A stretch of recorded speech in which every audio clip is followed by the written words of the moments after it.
Olá, graça e paz. Sou o professor Paulo Azaf e hoje nós vamos dar continuidade ao nosso módulo de Bibliologia. Hoje é a quarta aula sobre a autoridade das Escrituras. Nós vimos sobre revelação geral, revelação especial, inspiração das Escrituras e hoje veremos sobre a autoridade das Escrituras. Feche seus olhos, por gentileza, vamos orar? Senhor Deus e Pai, nós estamos aqui, Senhor, em Tua presença e te pedimos, ó Deus, que fale conosco através deste estudo, possamos aprender a Tua palavra, o Teu ensino, a Tua doutrina.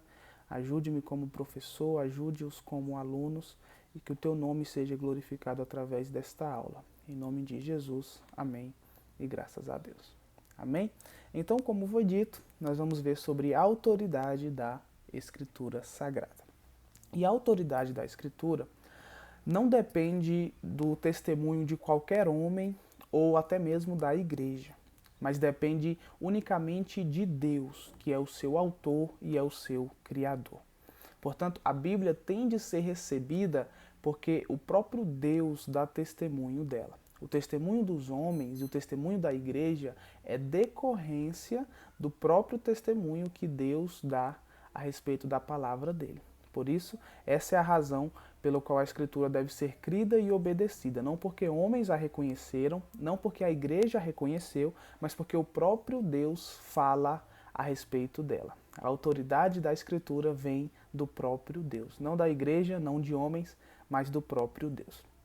E esta foi uma doutrina fundamental da Reforma no século XVI, da Reforma Protestante, porque isso é exatamente o oposto do que ensinava a Igreja Católica Romana, porque eles confiavam em uma tradição oral apostólica, eles confiavam na autoridade da Igreja e na inerrância da Igreja em reconhecer os escritos e igualando a autoridade da Escritura. Ou seja, a tradição oral apostólica, através de bulas papais, através dos pronunciamentos papais e através da tradição da igreja, haviam sido igualados à Escritura. E também haviam os reformadores radicais que acreditavam que novas revelações também eram autoridade. Portanto, os reformadores eles sustentaram a doutrina da autoridade das Escrituras frente ao catolicismo romano e frente a esses reformadores radicais. Portanto, que um dos lemas da reforma foi o sola scriptura. Foi a resposta reformada à autoridade que era dada à tradição, que era dada à igreja, dizendo que somente a Bíblia é quem tem autoridade final sobre a vida do crente. Somente a Bíblia é quem tem autoridade final sobre um assunto. Então, vamos ver uma definição dessa doutrina. O que é a autoridade da Escritura? O que significa? Significa que, por ser divinamente inspirada, a Bíblia ela é inerrante, ela é verídica em todas as suas afirmações, não possui erro algum, seja ele histórico ou doutrinário, e isso faz com que a Bíblia se torne infalível. Ela é inerrante e ela é infalível, porque ela não é capaz de falhar.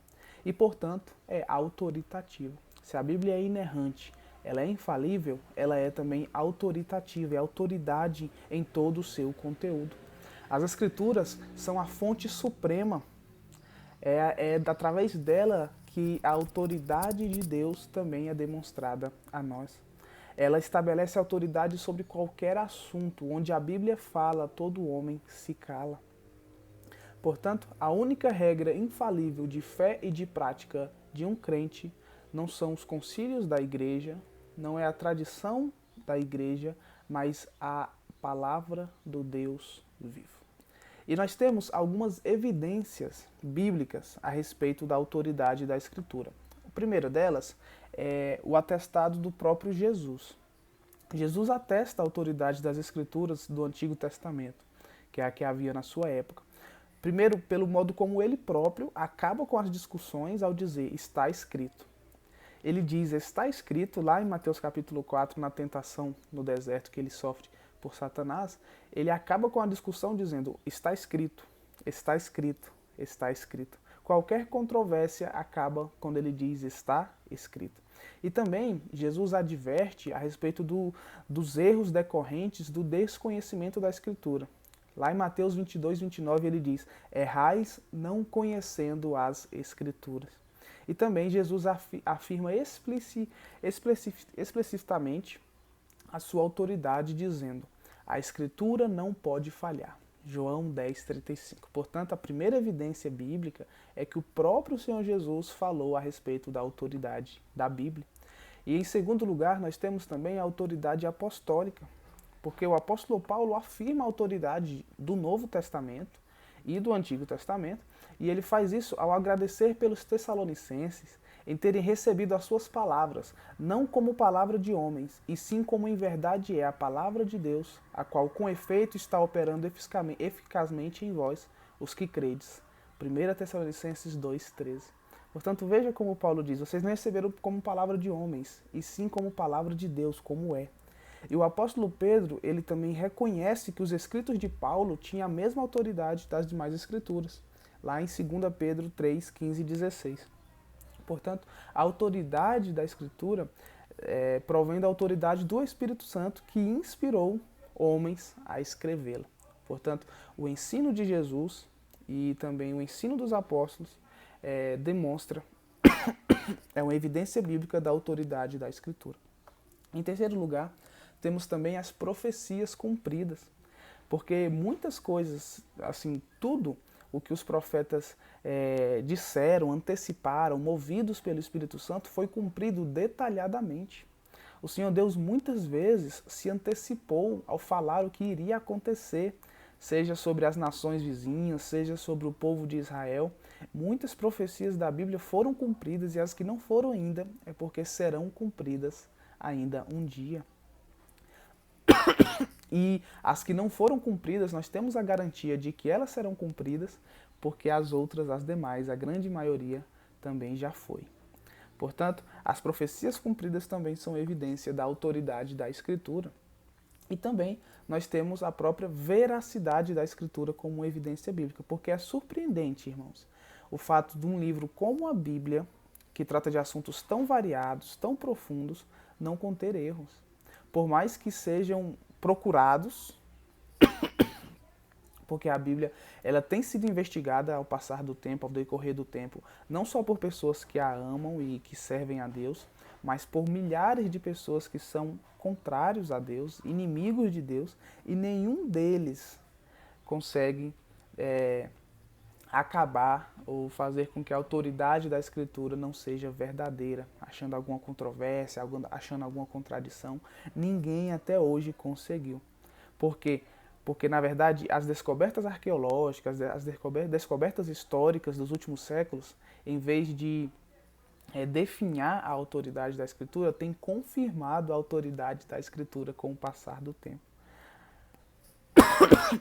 Portanto, essas são evidências bíblicas da autoridade da Escritura. E nós temos, irmãos, também algo muito importante, que é o testemunho da igreja. É claro que a autoridade da Escritura, como eu disse no começo, não se fundamenta no testemunho da igreja. Não é porque a igreja reconheceu a Escritura que a Escritura é verdadeira.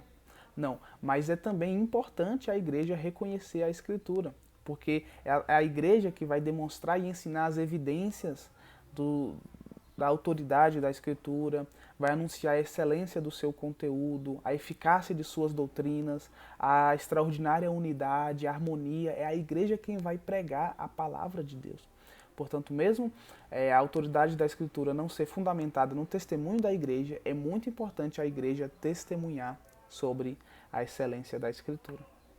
E por último, e não menos importante, eu gostaria de falar a respeito do testemunho do Espírito Santo sobre a autoridade das Escrituras. Porque, embora nós vimos aqui várias evidências da autoridade da Escritura, como documento legítimo, singular, unidade extraordinária, conteúdo excelente, doutrina eficaz, profecias cumpridas, registro inerrante, ainda assim, a fé reformada professa que esses argumentos não são base da sua fé na Escritura.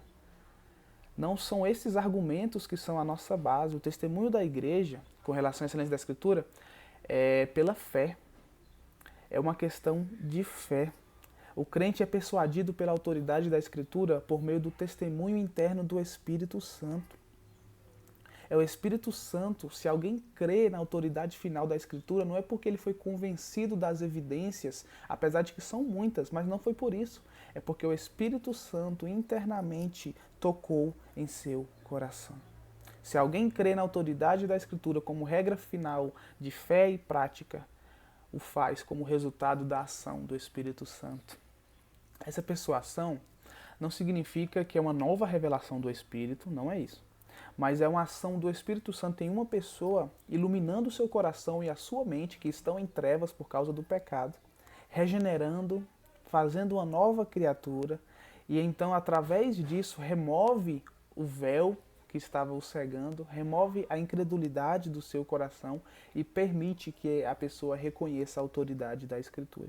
O homem natural em estado de pecado não consegue compreender as coisas espirituais, como Paulo diz 1 Coríntios 2,14.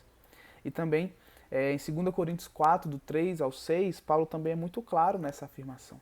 Portanto, para nós concluirmos, em última instância, a questão da autoridade da Escritura, essa doutrina da autoridade da Escritura, é uma questão de fé.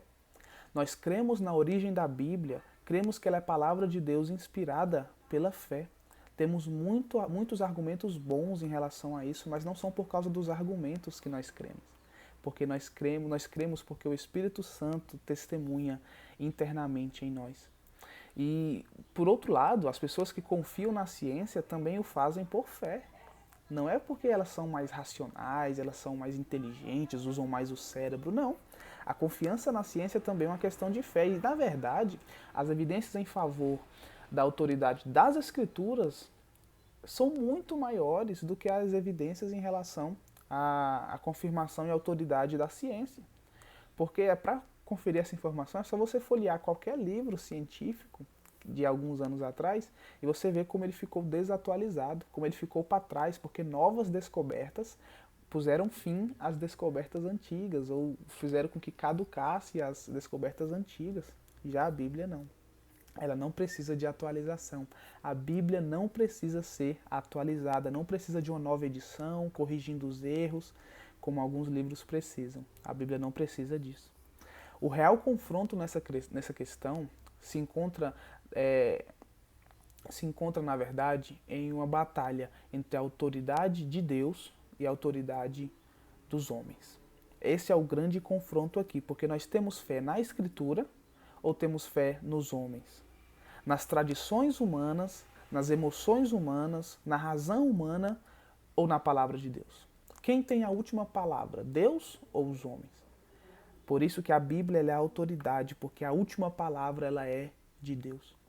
Por último, não é tarefa primordial da igreja e dos ministros defender as Escrituras, mas pregá-la.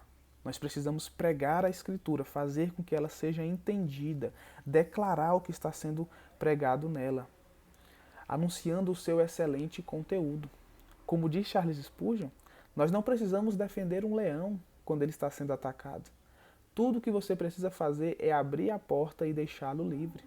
Nós devemos compreender a Bíblia e ensiná-la de modo claro, com verdade e graça, crendo no seu poder e sabendo que o restante ela mesma o fará.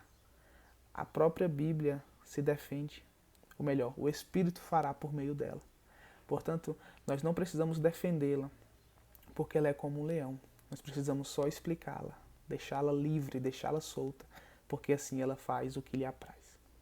Esta foi a aula de hoje sobre a autoridade das Escrituras. Eu espero que você tenha aprendido através dessa aula e que o nome do Senhor seja glorificado. Que Deus abençoe a todos. A paz do Senhor e até mais.